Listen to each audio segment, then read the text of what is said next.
As I do that list, the Aaron thing is fascinating. So he's a first ballot Hall of Famer. Nobody doubts that. He's smart. But I got to tell, every time he's on in front of the microphone, it's like he's just poking people. He's poking the GM. He's poking the media. It's a little exhausting as a consumer of it. Would it drive you nuts as a coach that he just doesn't walk up there, say vanilla stuff like Eli Manning and go sit down? What do you make of it? No, I like it. I'm interested in what he has to say, and you probably would like it as well if he had gone to USC. But since he didn't go to USC, you criticize him. Yeah, those Cal guys. I got no time for Cal quarterback. I want to talk a little bit about you and Jerry are finally back to a good space. But, Jimmy, I don't love the way he handles these stars. To me, if you draft a guy in the first round and he hits and he's at a valuable position, just get the contract done. Get it out of the news cycle. I feel like Jerry's trying to squeeze extra juice out of it to get free publicity. I don't like it. Just sign Ceedee Lamb. What do you make of the way they handle it? Well, he's really in a bind. Jerry's in a bind with these contracts. He's got 3 players that want to be the highest paid player at their position. And he made a mistake by not re-signing them earlier than what he's been doing right now. The other thing is he's got the quarterback situation with Dak Prescott. And I think the entire league's got a problem here because if you don't have a quality quarterback, you're not going to win. Right. Everybody understands that. But the only thing is good quarterbacks are demanding great money. Yes. And they're not great quarterbacks. They're not great players. But because their contract is up, they're going to be the highest paid player at that position. And this has kind of escalated here for the last couple of years because every owner is desperate and they understand they've got to have a quarterback. They've got to have a quality quarterback. And the quarterback money is taking too big a piece of the pie as far as the salary cap. So the NFL changed rules through your career. They're constantly tweaking. They have a new kickoff. Now, it looks weird. They should probably just take the UFL version, but they probably have too much ego and pride to just steal theirs. It's probably better off. I'm watching it, and I'm like, well, why not just kick it out of the end zone? I don't want anybody hurt, and I don't want to – what's the point? So I don't think I love it. You like it? All, I hated it.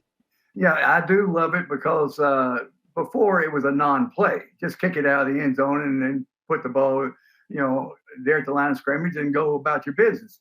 But I think there's some strategy involved now. If you want to play field position, you kick the ball to about the 10. If you've got a good coverage unit and they don't have an outstanding returner, you're going to get good field position. They're liable to get a penalty on that same return and really back them up.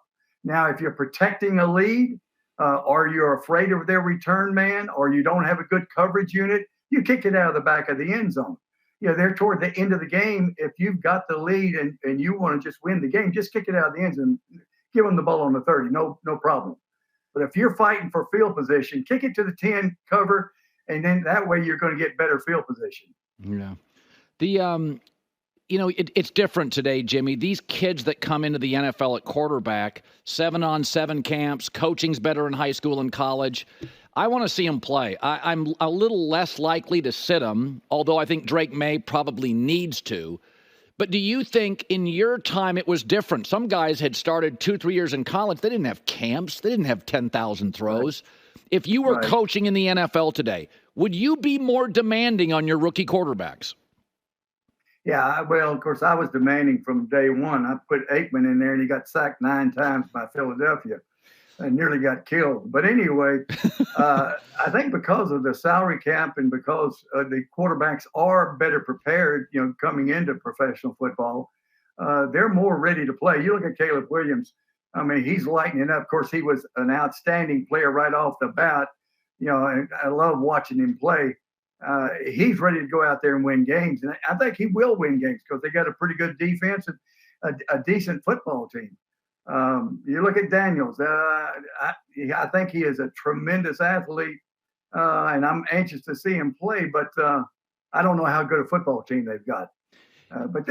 But you're right. Quarterbacks, rookies now, they don't sit. If they're good enough, put them out there and let them play. So did you you made Troy Aikman play, but did you unveil the playbook in stages, or did you treat him like he'd been in the league 12 years?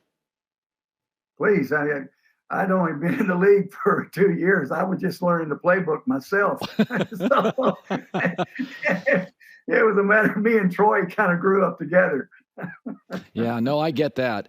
So when you so here we go into this season. The season is now longer. There's speculation it's going to be an 18-game season.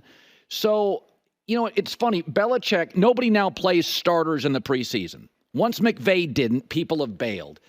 I look at September football, and I don't know what I'm seeing. Are you comfortable with the current trend of just not playing starters, especially older guys in the preseason, and just doing harder practices? And they're getting their physical work with some of the scrimmages they have against some teams. But I did a study back a few years ago. We were looking at all the injuries that happened early in the season. And, I did a poll with about 3/4 of the trainers in the league. And every trainer to a person said, because they don't have a lot of physical work in the training camp in the early part, that's why they're seeing so many injuries, a lot of soft tissue injuries, etc. You've got to have full speed physical work, especially for your offensive line to kind of get into coordination. And also, players got to be able to take a hit. They got to know how to fall. They know how to be in a pileup. They need physical work to prevent some of these injuries. But that's one reason you see so many injuries in the early part of the season. Jimmy Johnson, the Hall of Famer, one of the things that's happened over the last 10 years is the rules have pivoted significantly to the offense's favor. It's just easier as an offensive coach. Can't grab corners. There's just play. It's hard as a defensive coach. You feel like you're almost working against the system. Everything's built for Andy Reid, right? And McVay and all right. that. So, and I look at that and I think we also have something going on. We know that receivers are more valuable now, but it does feel, Jimmy, a little bit like a wide receiver economic bubble. There is no proof that superstar number one receivers win trophies. There is proof that a deep receiving core does. I'm seeing some of these salaries. I like Brandon Aiyuk. I love Trent Williams, right. the left tackle. That's who I love. Right. What do you make of some of these salaries? I'm not saying they're not great players, but I need a quarterback, a left tackle, and an edge rusher. What do you make of the quarterback? The receiver market has exploded in the last 3 years.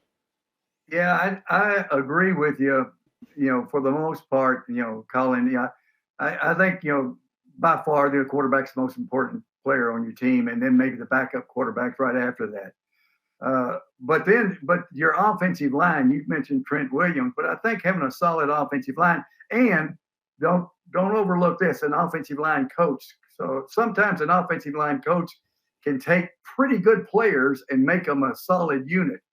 So the offensive line coach, the offensive line, the quarterbacks, and then you can find receivers. Now, obviously, everybody's not going to be Tyreek Hill, but there's some quality receivers out there, and you find them. There's a lot of them coming out of college. Yeah. But that's some of the most important parts of your football team, and you can win, and that way have a solid defense. So you can win a lot of games with that quarterback and a group of receivers and a solid offensive line. Finally, you were not on the hot seat much as a coach. I think Matt Eberflus is going to feel it in September. I think Mike McCarthy is. Our friend Dave Wannstedt always says, you can lose games. You lose 3 in a row, you lose a locker room. And so my take is get Ceedee Lamb into camp here because this offense, it doesn't have a lot of juice after Ceedee. You tell me for an Eberflus or a McCarthy and those Dennis Allen, could you sense, and again, you weren't on the hot seat much, but does the temperature in the locker room change when you go into a 2-game losing streak? Could you sense it as a coach? Yeah, I think so. I was on the hot seat after I won 2 Super Bowls. So it's a little bit different now. As far as McCarthy, I think you're in the last year of your contract. Win big, and you're going to get a huge contract. Right. Then you have all the leverage. So people say, well, he's under pressure. Well, hey, every coach is under pressure every year, every coach in the league. But it doesn't bother me being in the last year of the contract, because you got to win regardless what the contract is. You get paid plenty of money. You got plenty of money in the bank. Yeah. But win big, and you will demand a huge, huge contract. Yeah. Is there a single team? We all know who's good in this league. I love Detroit's roster. I love their front office. I've always thought Goff is underrated. Best O-line in the sport. But Jimmy, it is hard to break through. A losing culture, you start, you go on a losing streak. You have, the Rams are getting to Super Bowls now. Kansas City, they think they're going to win in close games. Detroit fascinates me. When you were losing in Dallas early, how do you break that cycle? Because you took over a Cowboy team that was losing with Coach Landry. You lost early. Right. How do you break that cycle before you've broken through and won a trophy? The same way Dan Campbell's doing it there in Detroit. Work and being a physical football team.